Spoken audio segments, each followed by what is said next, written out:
Welcome to Transforming Relationships. I'm your co-host, Dr. Eric Spiegel. With me is my partner, Dr. David Alter. David's going to have his own little intro in a moment, and we're going to just dive right in and introduce our distinguished guest, Dr. Rich Chefitz. Rich is the past president of the International Society for the Study of Trauma and Dissociation. That's ISSTD for short. He's also the co-founder and chair of their psychotherapy training program.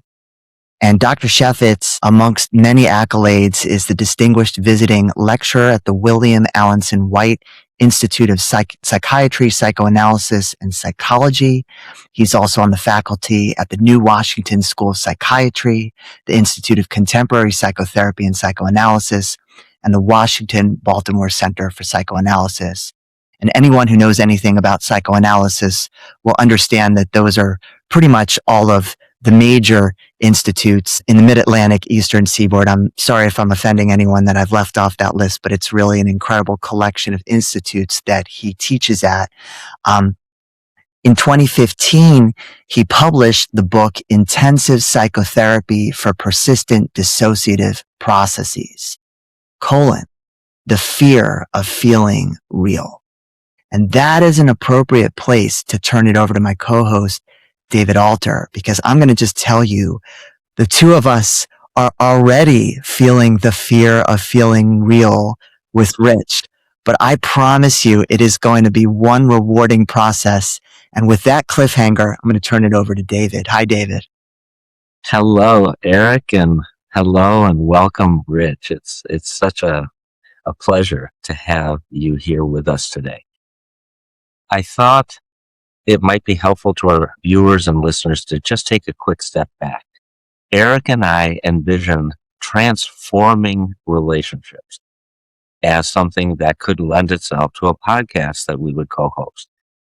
Implicit in that is both our personal lived experience, our professional experience about what it takes for people to be able to experience a different form of relatedness in a way that's transformative, transforming relationships. We've talked to each other about many different people we could invite as guests, and somewhere along the line, Rich's name came up.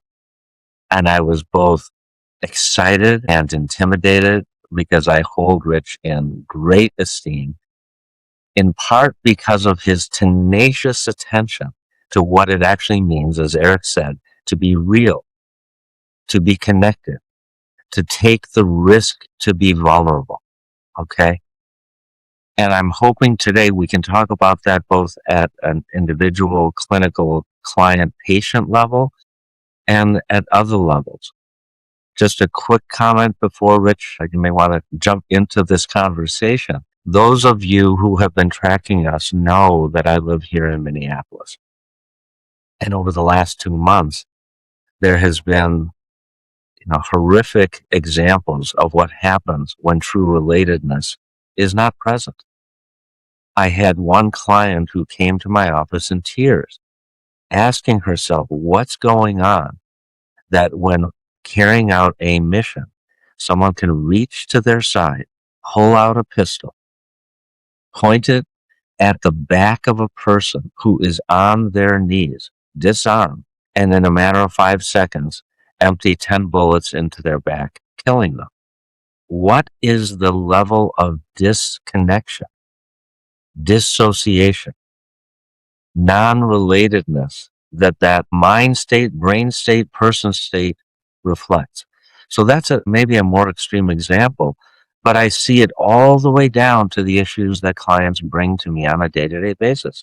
And I'm hoping today we can talk about that sort of pyramid that goes from us as individuals not being well connected to us as individuals having trouble in our connections in our intimate lives, our spouses, our families, communal, and on up the pyramid we go. So let me stop there. That's part, Rich, of what I'm really looking to you to guide us through. So what are your thoughts at this point about what Eric has introduced you as, and what I am saying about my connection with you and your own reactions to that. Thank you guys for a kind introduction. I mean, really, I appreciate the nice things you've said about me. The fact is, I'm just people just like you are. And I'm serious about it. So let me jump into responding to what you just asked, David. I can't start in my head, though. I need to start in my belly. I'm a trauma psychiatrist. What that means is that I sit with people and help them to understand what's in their mind, to help them make their moment-to-moment experience more coherent, to help them understand the actual narrative in their life, and to try and be related to me because they were hurt by people, and so they're often terrified of people. And that's not casual terror. That's like real pee in your pants terror. And so people are the problem and people are part of the solution. So what do you do with that? And I think that talking about a kind and gentle man who served others at the VA hospital, who I watched the videos of killing too, as far as I could tell, he was murdered. There was nothing in that video that suggested otherwise. So what do you do with that? And because that's often the kind of scene of destruction and violence that my patients are bringing to me, except for them. It's not what they watched on TV, it's what they lived. And Rich, when you were talking about that, and I'm sure most of our listeners and viewers understood, but you were referring to Alex Preddy. I just want to share something that, usually as a rule, I try to refrain from watching a lot of these first person witness videos that get posted, because I think there's the vicarious traumatization, and I'm trying to kind of limit the amount that I take in, but I almost felt like a moral obligation to watch it. And so I did. And the thing that stood out the most to me about that video, and I think it speaks exactly to what you're talking about emotionally, viscerally, somatically, was actually nothing that I saw on the screen. It was the woman's scream that I heard when the first of those 10 bullets went into his body. And I think that's really captures the terror that you're talking about. I wanted to just get your reflections to that disclosure, as well as, how that kind of relates to what you're talking about. To build bridges from there to just the experience of being a person. My patients are exquisitely sensitive to any kind of emotional insult or assault. And you guys know that a lot of what I do is with dissociative disorders. And a big part of dissociative disorders is depersonalization, where people feel emotionally numb, detached from who they feel themselves to be or remember, or may never have felt connected to their bodies. And it's a profound state of not being. Now you think, okay, well, so those people are just sort of flat out numb. And that's their experience. But University College of London Depersonalization Disorders Unit and the research they've done showed unequivocally that if you measure the brain structure and you look at the, whatever they call it, P200 or whatever the thing is, and look at how quickly people respond emotionally to a scene of some emotional violence, depersonalizers respond instantly, even faster than the controls. But what's different is that cognitively, they don't know it. That's the dissociation. It doesn't register as a thought, known thing. But under the surface, I can't say it's felt, but somehow it's in the felt unknown. What Bolus talked about and what Kluft has referred to as the elsewhere thought known. And my patients are the canaries in the coal mine. Back in 2016 or so, with the first Trump administration, people were profoundly upset in ways that I understood sort of in my head, but not in my belly. I got it in my belly now. It took me a lot longer. And my patients know when they have surrounding them in the greater world what they grew up with in their families. They get it. And so not only do we have problems of trying to be related, if someone comes to my office, they're trying to connect to me as, might I be safe enough? Will I listen to them?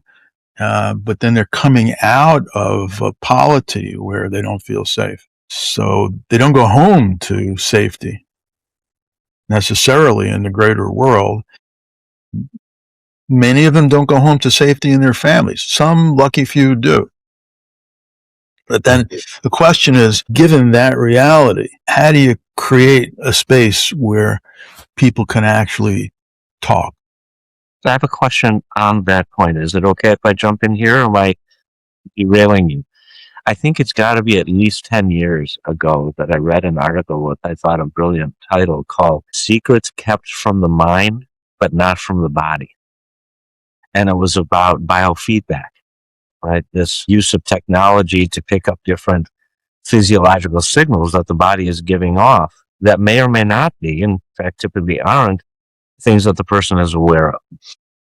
So my question is, if we had two people, one far right, one far left in their belief system, and we took a look at the video of Renee Good or Alex Preddy, would the physiology of both, that non-aware, non-conscious reaction, be similar, but the narrative, the explanation that they give, be completely polarized? Or do you think that there's actually a difference in the way that we humanly, biologically, are getting aroused in the presence of things that are really scary? I don't know about research there, but what's your sense of that? Because if we're going to have a conversation, there has to be some bridge between us. So I'm wondering if the narrative may be different, but the underlying bodily process to scary stuff might be similar. What do you think? Well, you're talking about a very tender area of contemplation. And so let me tell you what I think about. I think we know historically, in looking at the history of genocides, that one of the characteristics of genocides is the dehumanization of people. And I don't think anybody listening to this doesn't understand what I'm talking about. So that dehumanization takes place inside families where children, spouses are objectified into property rather than being recognized as human beings with life juices in them and creativity and having essential dignity, that the core of them, is the essence of them, is life affirming and needs protection and cultivation. Dignity is not a passive achievement. It's an ongoing active. Yeah, it's a very active thing. So I think that from my travels in the Middle East, in Jordan, in Israel, I've been to Gaza in 2000, met with Iyad Siraj, who at that time was the chief of the Gaza Mental Health Center, was a psychiatrist, died around, 2014 of multiple myeloma, which happened to also kill my father when he was 47. Taste the humanity in Siraj.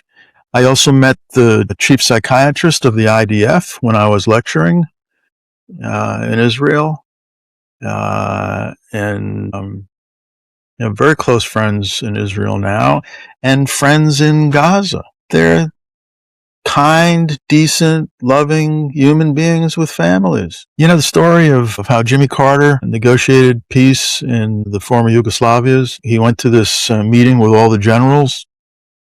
It was Milosevic and all these other guys. And before the meeting, they're sitting around. He pulls out his wallet, as the story goes, and he shows the person next to him a picture of Amy.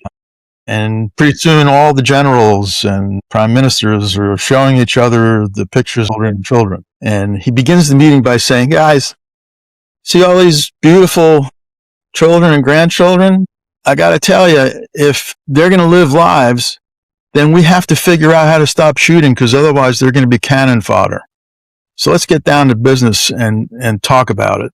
because we can't keep doing this. Well, what I hear you describing there are efforts that go back to Eric, what you said. I think it's how do we, in the presence of dehumanization, of ignorance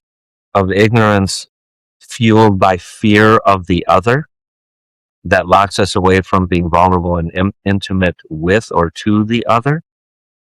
How do we build connections that give us access to common humanity, common bonds? Right? I mean, that's ultimately what we're trying to do here. So I'll tell you two stories real quickly and then move into the meat, which is under the pickle. What a phrase. The meat under the pickle. That's great. Yeah, sorry about that commercial message. So I'm not a pickle fan, but I like meat. So, that was an unexpected pairing, but I'm going to roll with your metaphor here. It might be fish, you never know. Okay. So if you go to professional meetings, one of the things that you find out very quickly is what the tenor of the meeting is. So there are two professional societies I'm part of, in addition to all the psychoanalytic stuff. And generally, all these groups are very genial. But the warmth that I experience at meetings of the American Society of Clinical Hypnosis and ISSTD is especially noticeable. And I think that's because the people who are attending know about psychic pain. They know about the worst there is that humans do to each other. And they cherish connection that's real and alive. Just like my grandchildren are so unencumbered and so full of life. They just delight me. And I cherish and treasure them in a way that is much deeper, maybe my fantasy, because of the work I do, is in such stark contrast. The pain that I am a witness to, willingly, mostly, because it gets hard to be a witness at times. And yet if I fail to be a witness, I fail my patients in a way that I don't want to do. So I think, one of the wonderful qualities of learning to practice hypnosis and hypnotherapy, if there is such a thing, developing the ability to create intimacy relatively quickly. I like that. And it's artful, and it's also not something you can just learn. There's something about, there's a self-selection that goes on in becoming someone who does intensive therapy or is willing to do trauma work.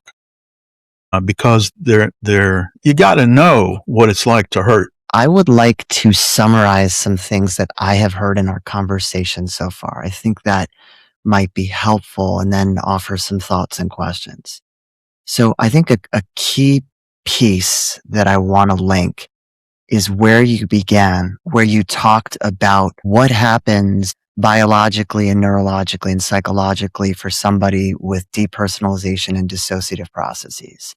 And what I took away from that description is that, it's like when you're on a Zoom call or a video call and there's a buffering and the video and the audio are out of sync. Like, that's happening. And I think, to your point, what you were saying is that in the deepest parts of their brain, the limbic centers, the parts of their brain that are responsible for processing emotions bodily, they register cues instantaneously. But cognitively, they're delayed. So the part of their brains that can even register something on an intellectual level, let alone kind of make sense of it and put it in a narrative, is delayed. Now, what I found interesting about the discussion was I think we pretty quickly moved to what are the interpersonal conditions that happen in trauma that lead to those traumas happening that damage people in this way. And that's when I heard you speaking to, very importantly, as a linkage across genocides, dehumanization. So when somebody is treated as an object, that gives the abuser a permission set to traumatize them. And I think it's important to just name that in the summary, because we're speaking both to what are the conditions that happen that facilitate trauma and what are the impacts of trauma on a person.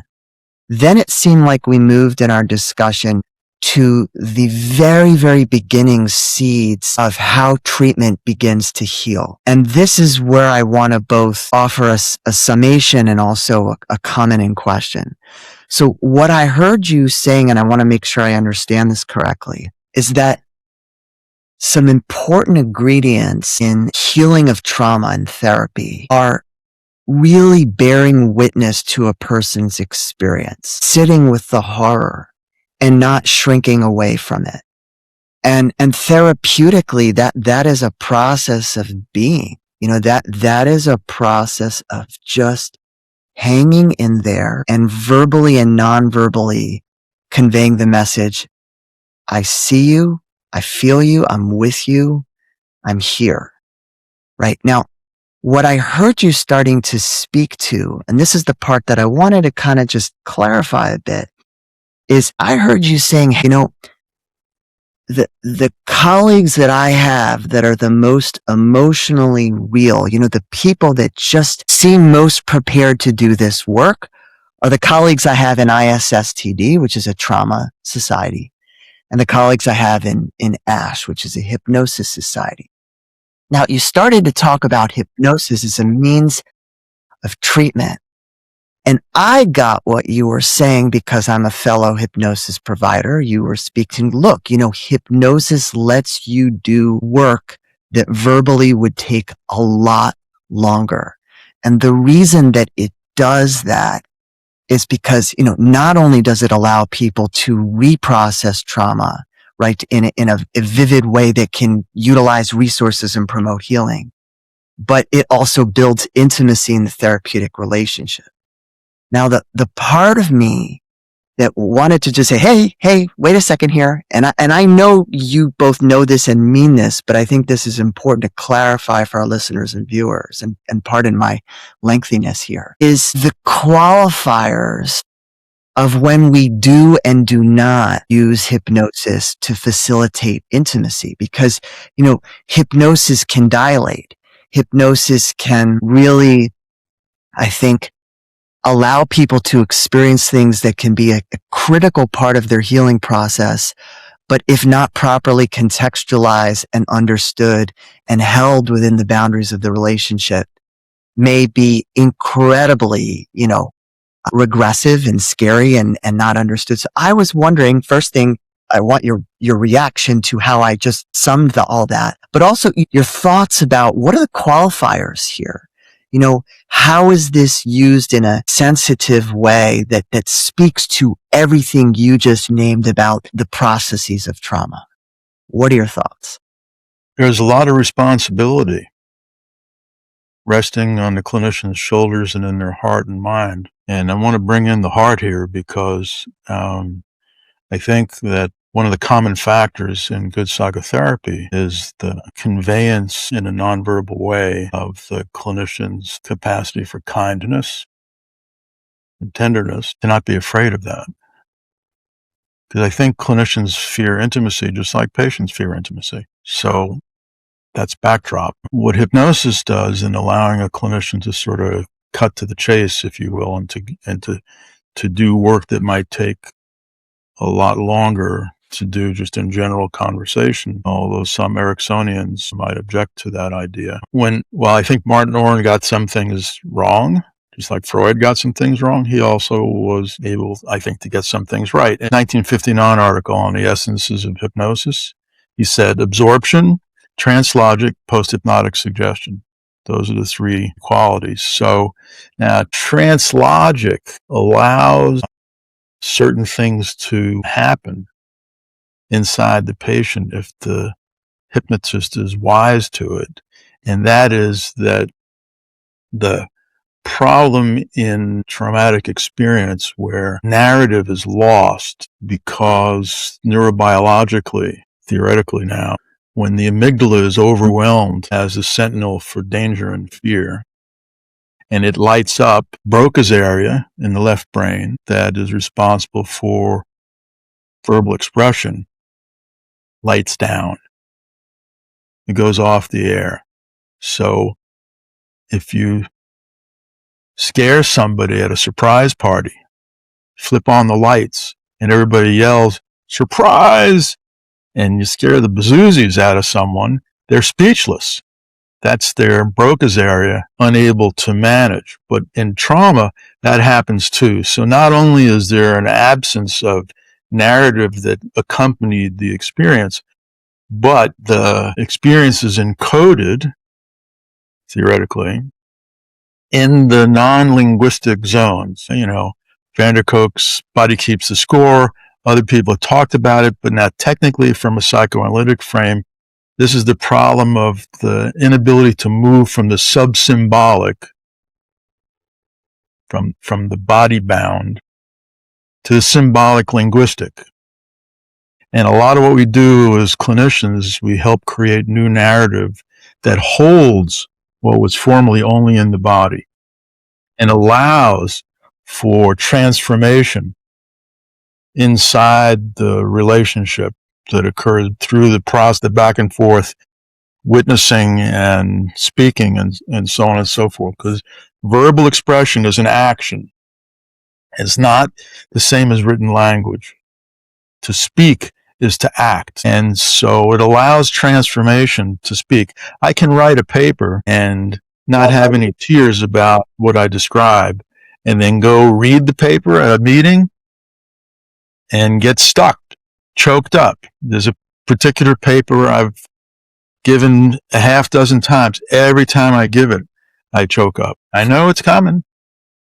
I know it's there.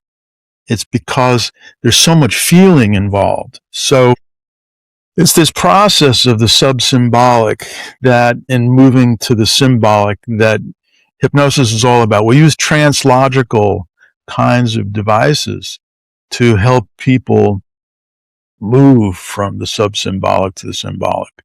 And sometimes we use ideomotor signaling if things are so impossibly dicey that you can't even verbalize it. You can't even use translogic. There's just a lifting finger that tells the story or begins to tell the story. And the whole thing is about creating intimacy not only between patient and therapist, but for the person to develop a capacity to know themselves in an odd kind of way. It's a self-intimacy, which I've never voiced as a thing, but I think that's really true. I wrote a paper with Philip Bromberg that was published in 2004 called Talking with Me and Not Me. And it was in the aftermath of an all-day thing we did at Mount Sinai in Manhattan. Philip and I had both put out our theories, and then I presented an audio tape of a patient session, and then Philip commented on that, and then I wrote a commentary about Philip's comments. And in the writing of the commentary and then the speaking of it, a funny thing happened. Because I wrote Philip told me there was an enactment that I had participated in and that I had stayed away from issues in the therapy, and there was something going on inside me. And I read his thing and I knew immediately what had happened. What I didn't anticipate is that I would stand up in Stern Auditorium and I would lapse into speaking Southern, because I had been a country doctor in rural Virginia for 10 years. And I started to speak, honestly, David, I started to speak in the language that was part of rural Madison County, Virginia. Now, I hadn't planned on it. It was just spontaneous. It was weird, but not so weird. There was a way that I had of getting to know me and my own my own denied fears of sitting with a patient who was so suicidal that it gave me the heebie-jeebies, except I had learned how to turn off my knowing about the heebie-jeebies. I had learned to turn it off. So in order to help my patient, I had to learn to tolerate my own fears, my own anxieties, my own problems. I had to become knowledgeable and more intimate with me. So there is a kind of internal intimacy that is required of a person, a clinician, to be a faithful witness, and not. David, I'm not going to ask a question. I know you're ready to roll. I just wanted to offer for our listeners and viewers who may not be as familiar with hypnosis as the three of us are, just a couple of quick definitions. So when Rich referred to absorption, that means an intense state of attention, which is one of the key qualities of hypnosis.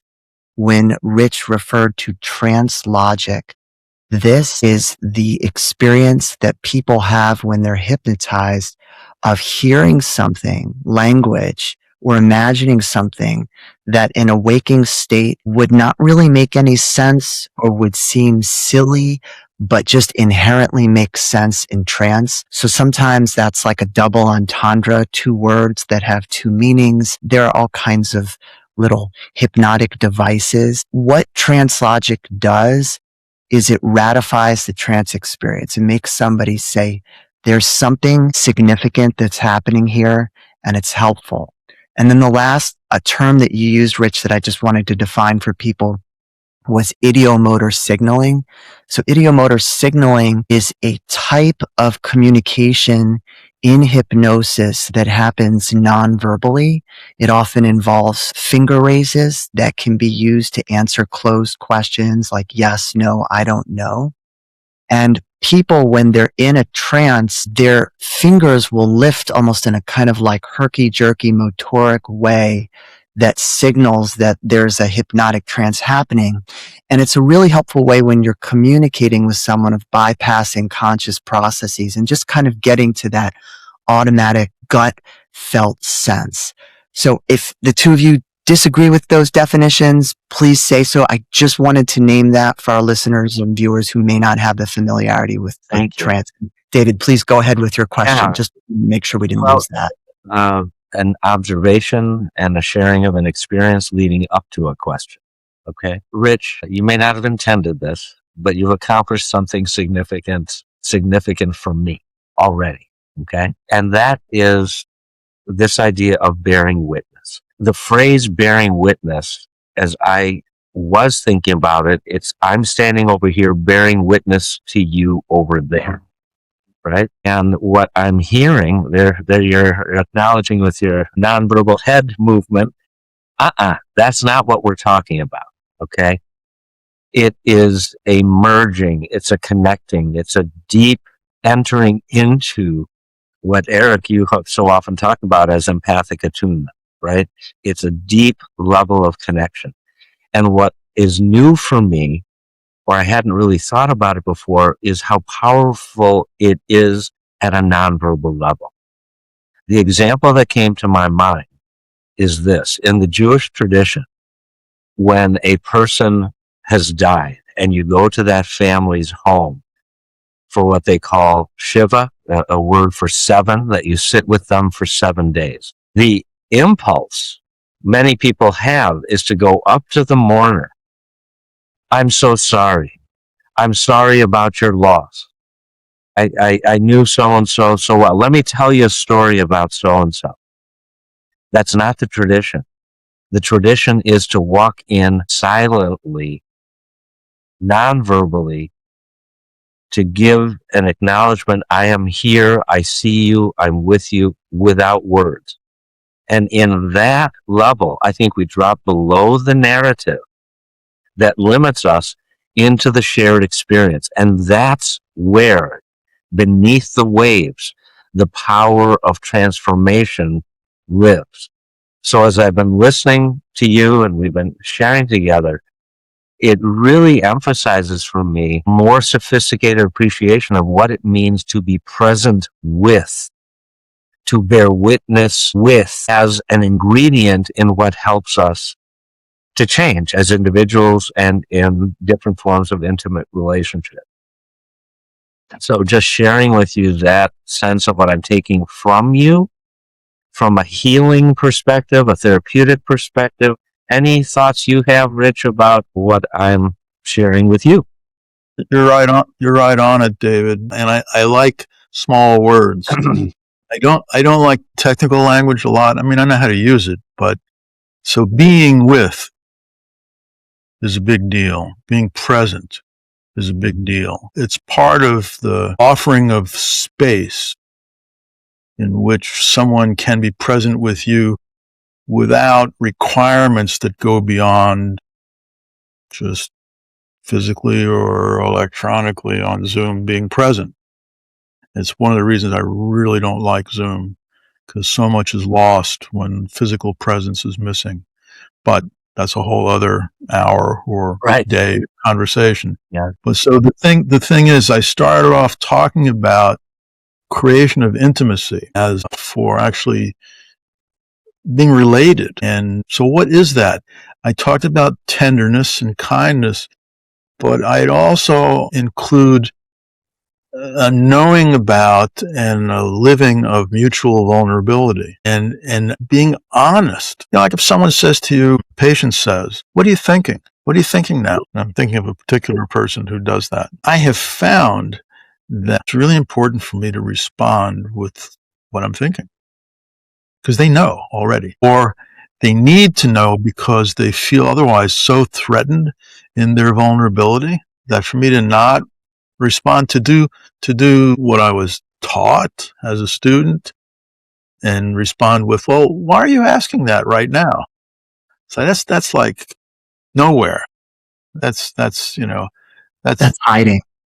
Well, it is. It is. So on the other hand, there are times, unusual, but there are times where I may respond with, I have to hold what I'm thinking privately for a while because I'm not exactly sure. And I need to have some space in order to play out in my own mind what I'm thinking before I talk about it. So occasionally I'll say that, but it's not too often that I do. I think that being responsive, being honest, being vulnerable, being curious, listening, observing, and not spending a lot of time being smart. Being smart is really a problem for clinicians. It's really not especially useful. I learned about psychotherapy from a psychoanalytic perspective and interpretation, clarification, confrontation, blah, blah, blah. I got it. But interpretation, when you're working with things in a sub-symbolic level, is not especially helpful. No one knows what the hell you're talking about. Because they don't have those structural processes developed to even make use of the interpretation you would give them, because they're not on that symbolic level. Well, and it feels more importantly, I think that's true, Eric, but it feels more importantly that the patient's being told what to think or what they should be thinking. And that's fascist in its origins. And that's part of why people object so much to our current polity, because nobody feels good about being told, if you think this, no problem. It's like Russell Vought says, the turn to Christian nationalism is not going to be a big deal so long as no one objects. Yeah. And that's spelled right out in Project 2025. So if you as a clinician, if you can accept the analogy or the comparison, if you tell someone the meaning of what it is that's happening, you're telling them what to think. Interpretation is harmful in that setting. And I when you were talking about that example, I responded hiding, folks. Yeah. And I responded hiding. I want to be clear. I wasn't saying that the therapist or analyst should always respond. So I really liked that nuance that you were speaking to. But I can only, and there is no general, because every context is unique. I think my reaction was, when I'm asked that question, I will say something to the variant of, I'm really sitting with your question and I am going to work to try to speak to what it is you're asking me. But I'm also so curious because I have a feeling there's something you're seeing or experiencing from me in this moment that's making you want to know that right now. can you speak to what it is that you're feeling for me? Well, see, now, if I were the patient, I would just say, well, hey, Eric, isn't that just a more sophisticated way of using the old analytic? And why are you asking me this question right now? I know you're not saying it that way. But I think the critical piece that At the end of the sentence, that's what I hear. I mean, I think the critical piece is that you are affirming their need to know and your desire to give them something from your experience that will help them know. But I think if we just respond first without that part, we lose whatever incredibly important thing preceded it. So it's not my saying not to respond. It's my desire to want to bring into that process what preceded the question. Well, so I think there is a way to do this that I use that is closer to what I'm trying to convey about the patient's dignity. And it would be this, that there's a part of me that really wants to know why you're asking the question right now. And there's another part of me that would like to just tell you what I'm thinking. And I figure that if there is something in your mind that is prompting you to ask the question right now, it may be useful for us to understand that as a way of understanding what's happening between us. And I'm worried that if I just tell you what I'm thinking without first hearing from you about where you're coming from, that we'll lose something. So let me ask you this. Given that context in my mind, how would you prefer we proceed? Because I don't want to lose the thing that is on your mind when you ask the question, but I also don't want to play power and control games with you where I'm going to hold what I have until you answer as if I have the privilege here. So how would you like to proceed? Do you want me to tell you first my stuff? Are you able to tell me your stuff? How do you want to do this? I want to raise a challenge to both of you. Good. A third perspective. The assumptions I'm operating from include how many years of human evolutionary history or pre-human evolutionary history went along before language developed. And for all of that time, there were all sorts of very sophisticated ways of communicating that were deeply embodied and nonverbal in the way that the three of us talk about being verbal. And my sense is when I'm with a client who I'm going to say retreats into talking and I feel compelled to talk, I'm at a level removed from the embodied experience that they're having. When Rich talked about delivering a paper that he's delivered 4, 5, 6 times before, and he knows it's coming, and each and every time he delivers it, he chokes up. That to me is beneath the words that are in his paper. And I'm saying clinically, when I am in the presence of someone who gets it, who senses it, who sees it, maybe for the first time, what I witness time and time again is they go silent. They choke up. Their eyes well up with tears. They show it through the body, and the words don't yet come.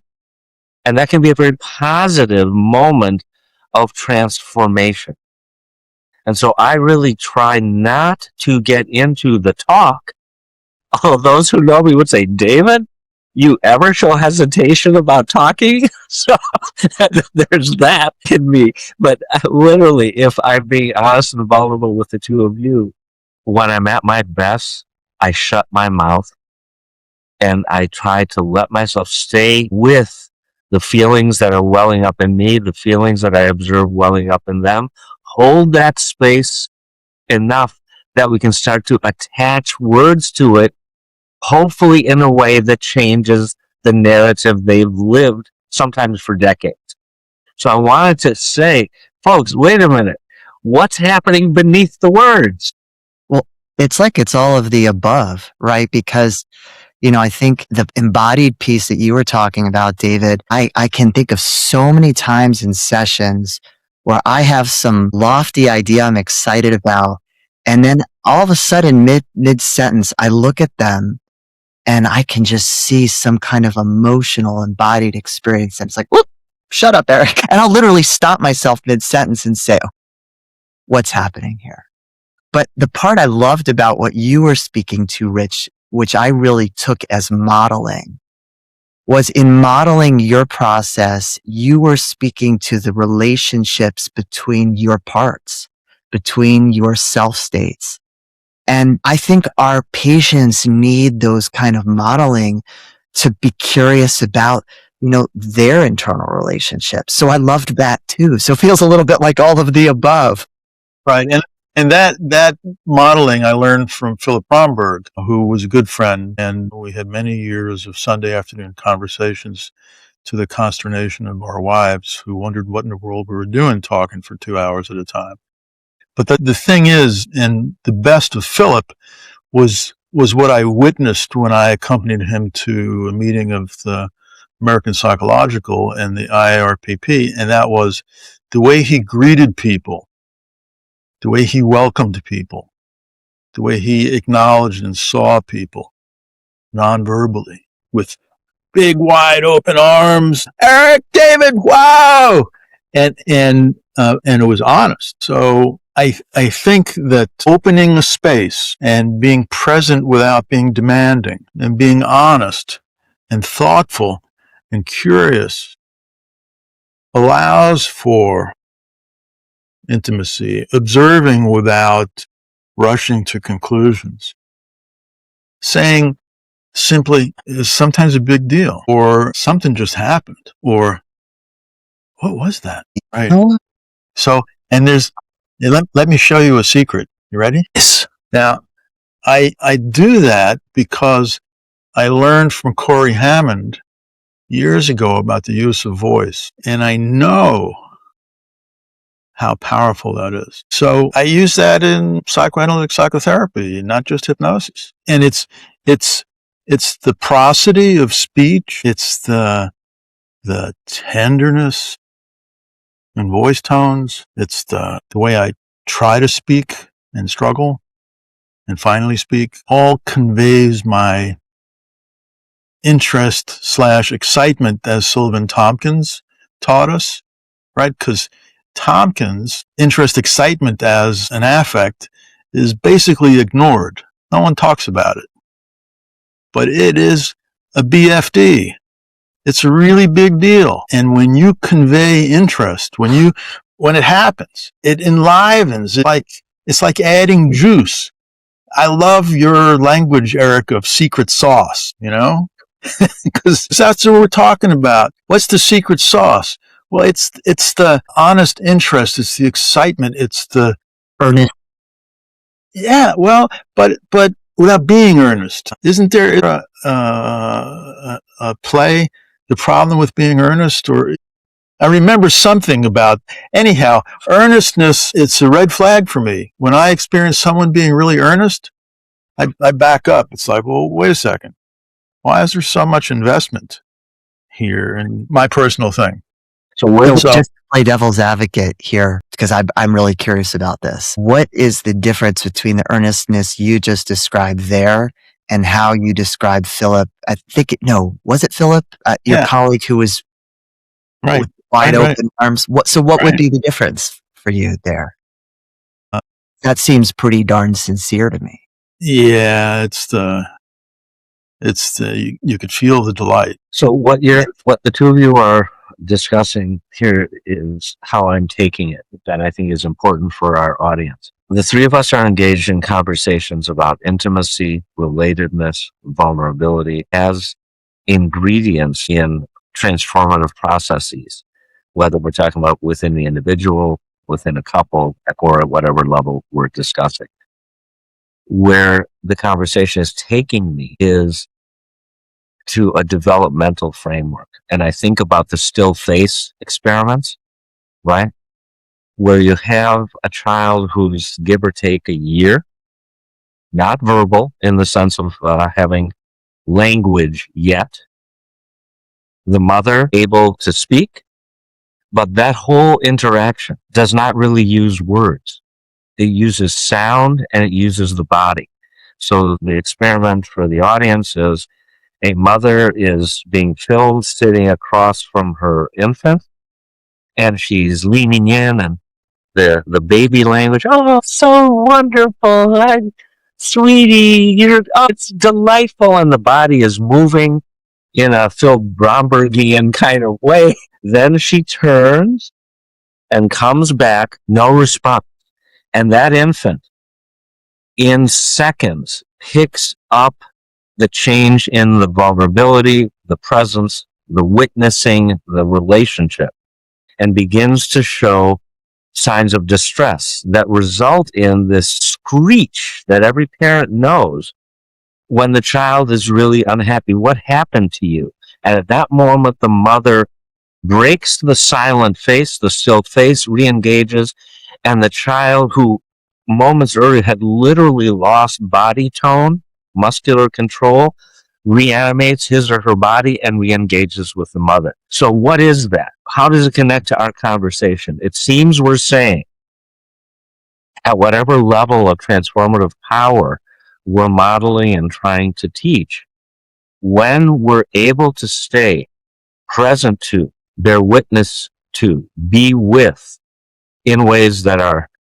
sincere, I won't use the word earnest, it creates a plasticity that enables transformation at whatever level we're talking about to begin to emerge.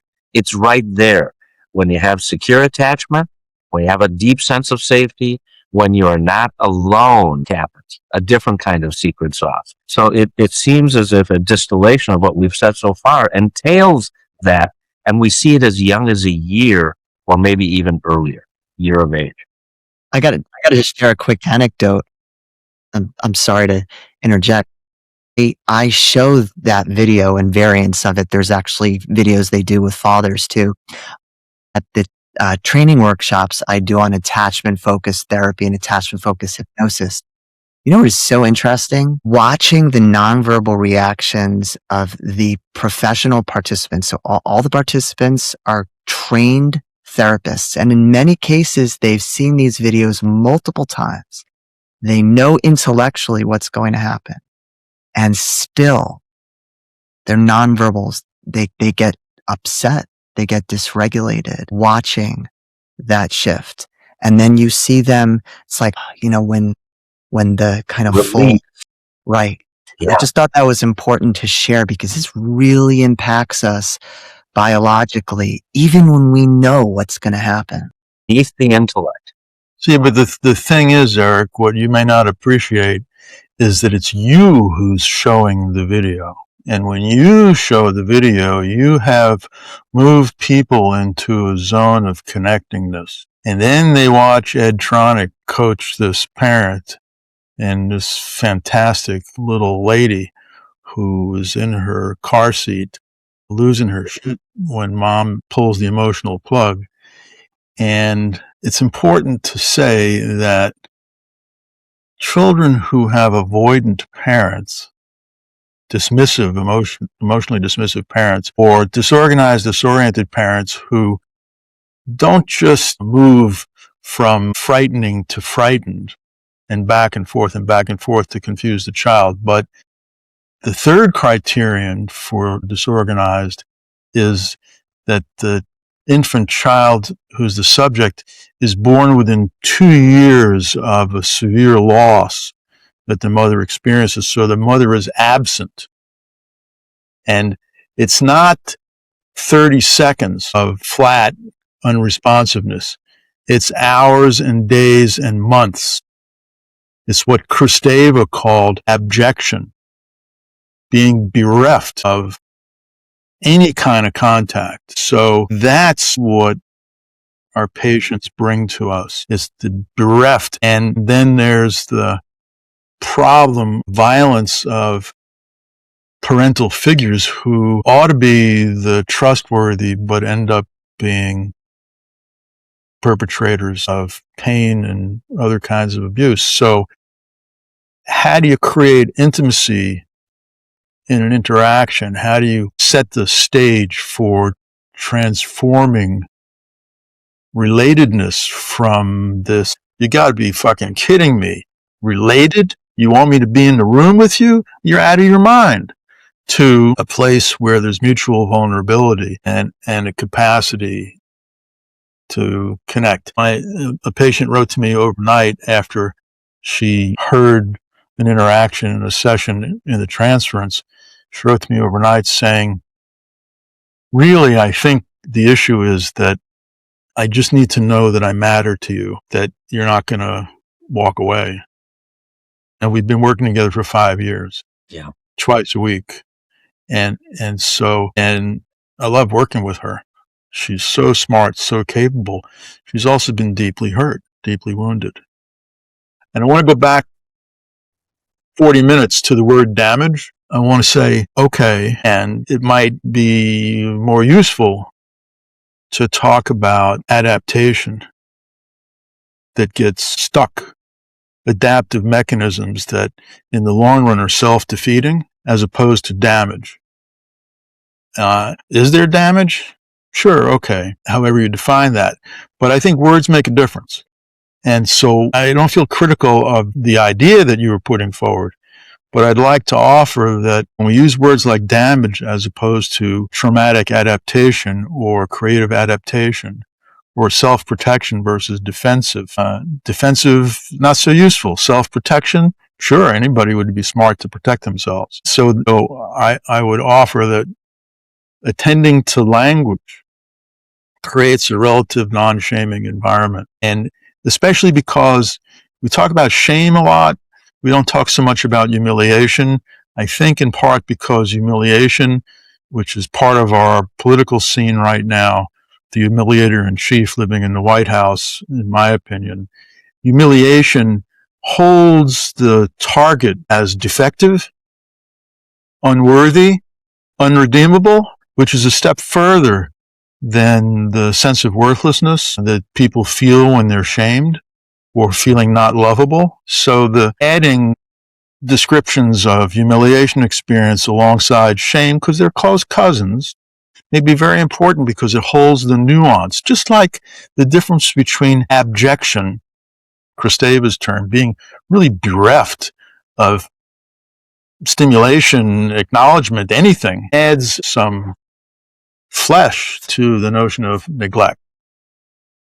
We offer this. We'll have to go. Eric.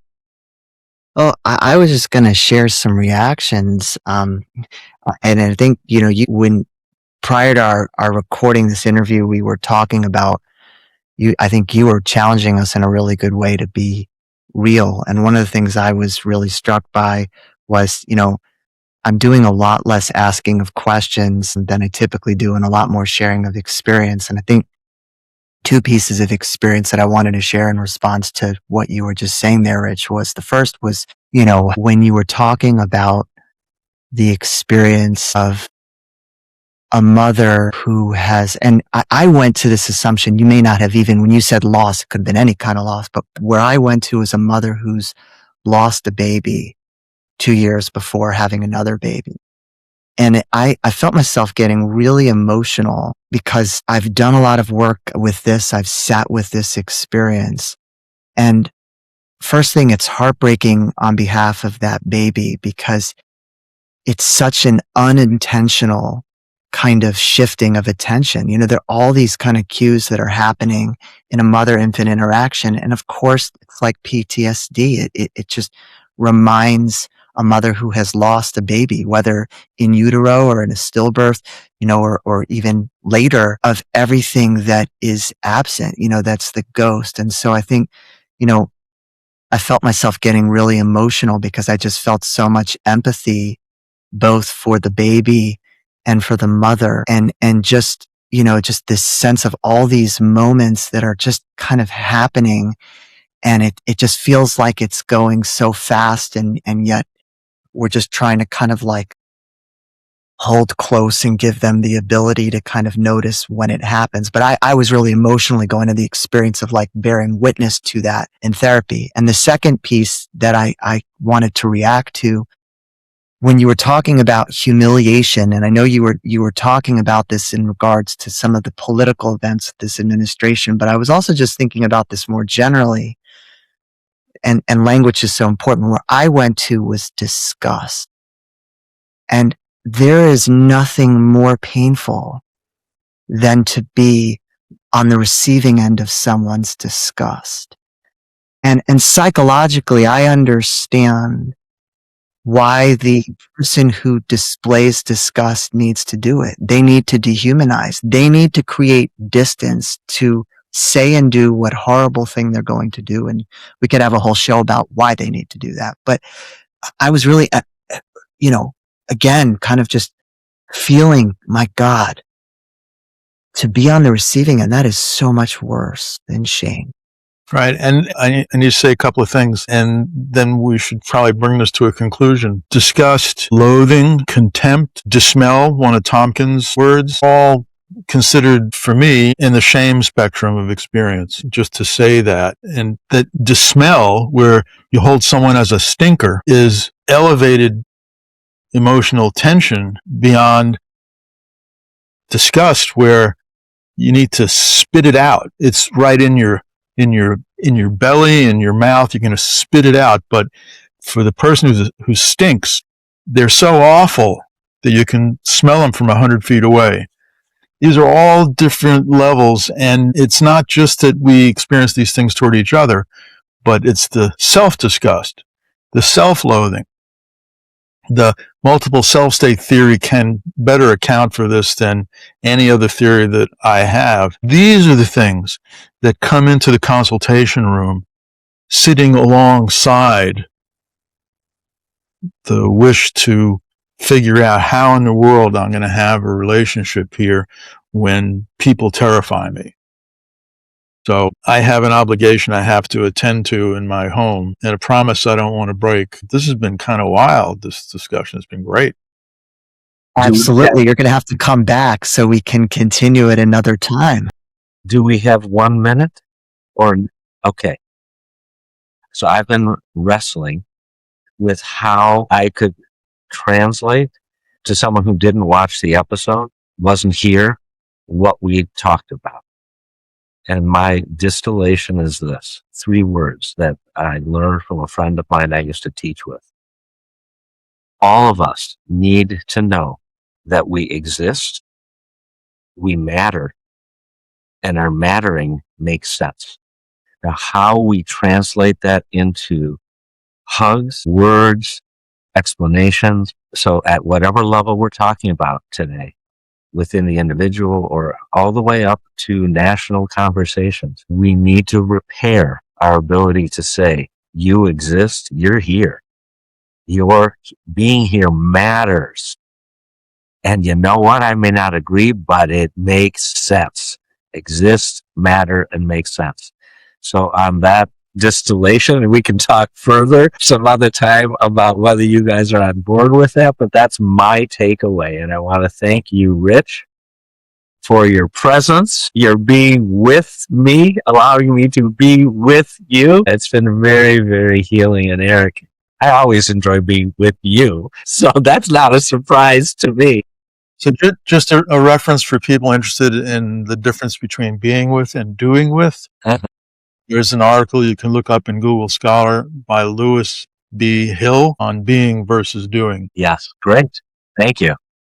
Thank you. And maybe tying those 2 last things together, when you're in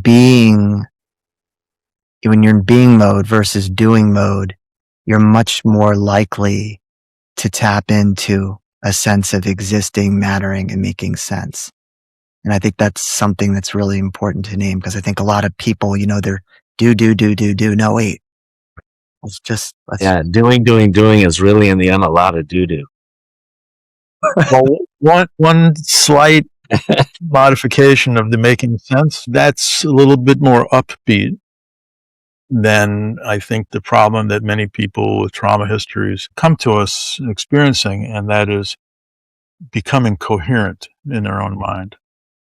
It's not about making. Interesting. Yeah, there's the notion of cohesion and fragmentation in the self-psychology literature, but it misses the boat, I think, of the broader, more important moment-to-moment subjective experience of incoherence. I can't make sense of what's in my mind. And that includes all of the ancillary kinds of imagine what it's like to live inside a kaleidoscope that you don't control. Exactly. So on that note, gentlemen, people, friends, Human beings. thank you. Thank you, guys. Thank you. Okay. It's been a pleasure.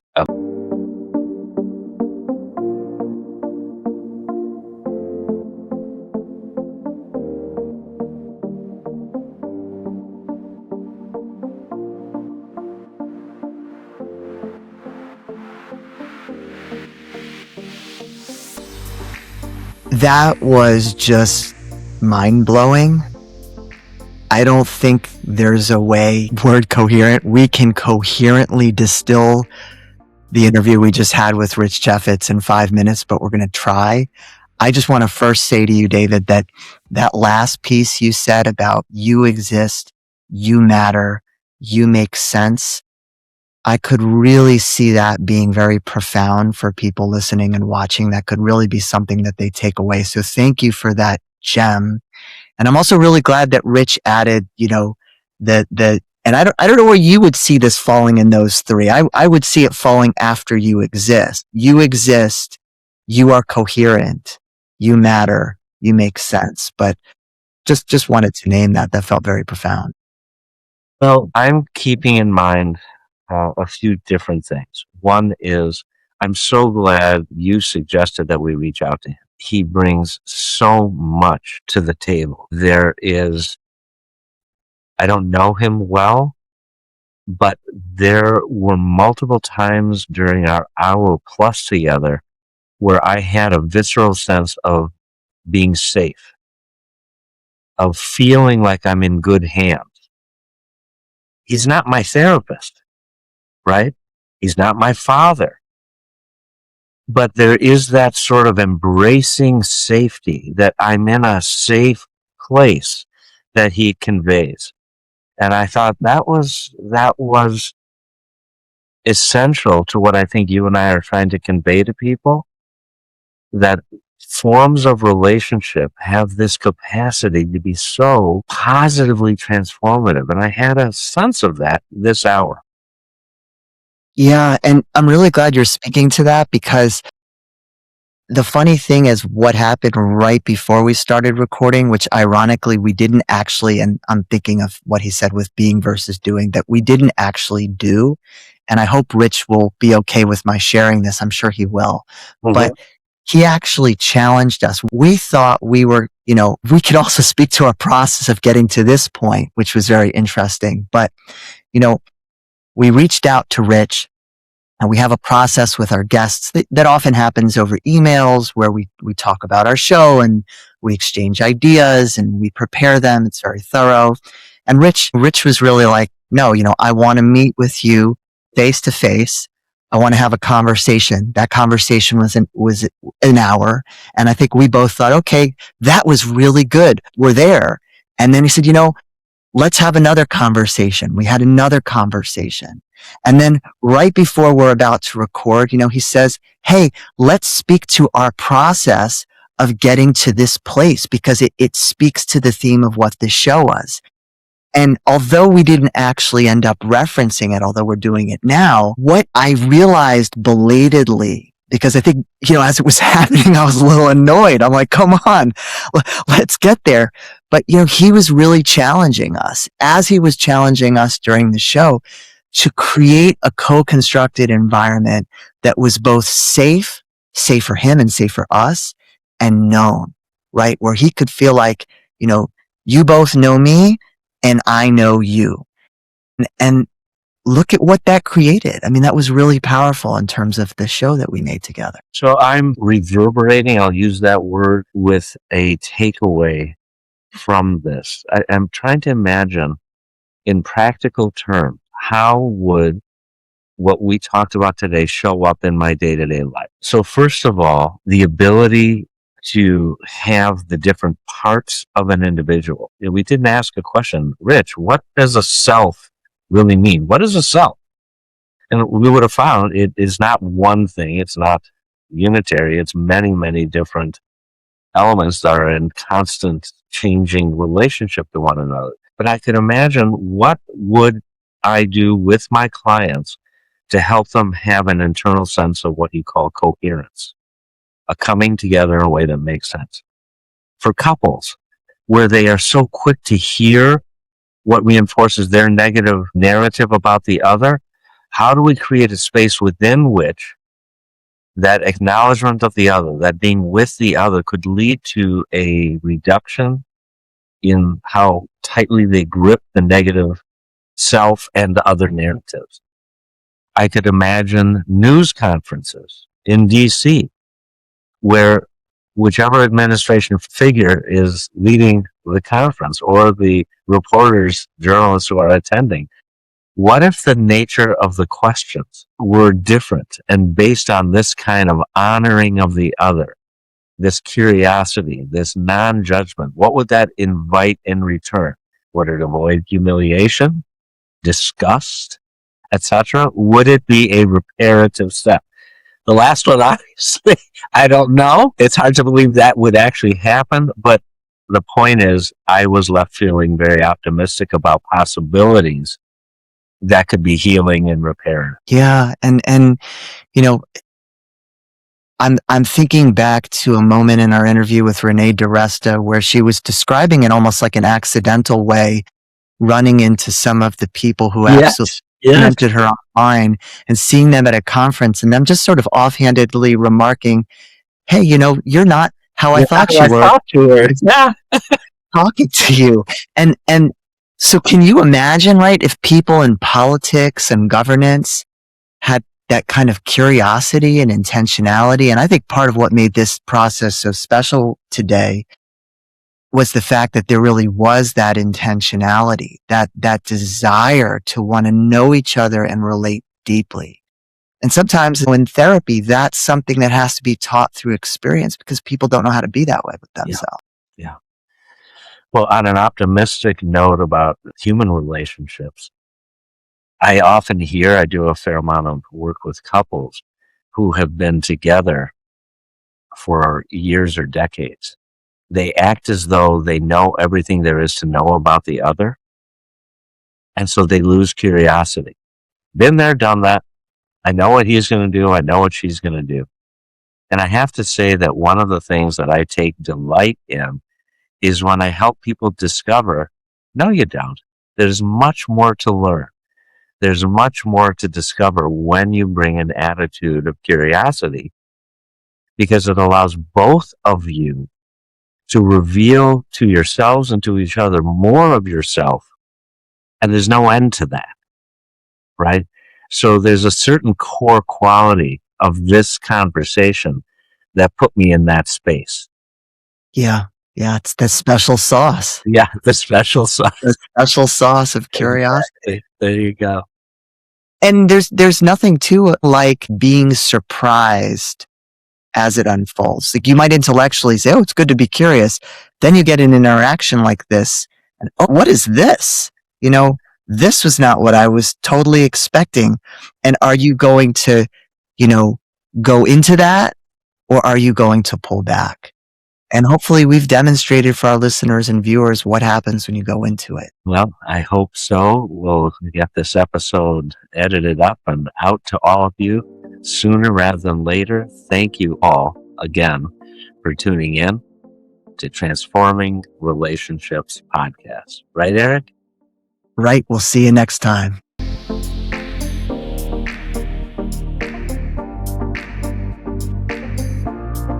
As always, thank you so much for tuning in. We look forward to catching up with you again in our next episode. A quick reminder, while we are both doctors of psychology, this podcast is not a substitute for professional medical advice, does not offer diagnoses, or engage you in actual treatment. The conversations, the opinions of our guests, and any information that we share here are meant for your general knowledge, your learning, your inspiration, and your motivation to put some of our ideas into practice in your day-to-day life.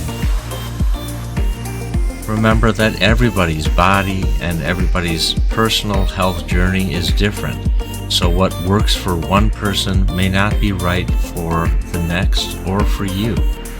If you have questions about your health, any psychological or medical condition, or any changes that you're thinking about making to your lifestyle, your diet, your exercise routine, your medications, or some other aspect of your life, it's always best to talk with a qualified healthcare professional who knows your personal history.